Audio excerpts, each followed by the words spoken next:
নিজের দিকে একটু শান্ত হয়ে তাকালে মনে হয় এত ভাঙন, এত ক্ষয়, এতটা অসহায়ত্ব যেন কোনো নদীর কূলেও নেই।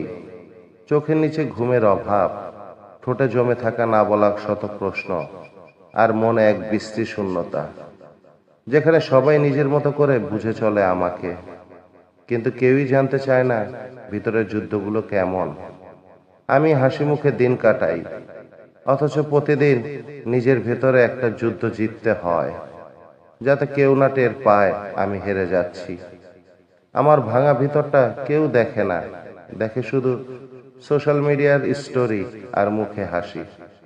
আমি কি সত্যি ভালো আছি, নাকি শুধু অভ্যাস হয়ে গেছে কষ্ট চেপে রাখার? জানি না, শুধু জানি একটা সময় আসে যখন মানুষ নিজের আর কোনো দুঃখ কারো সাথে ভাগ করে নিতে চায় না, কারণ ক্লান্তি তখন কথা বলে না, শুধু কাঁদে। আমিও কাঁদি, শুধু ভেতরে, নীরবে।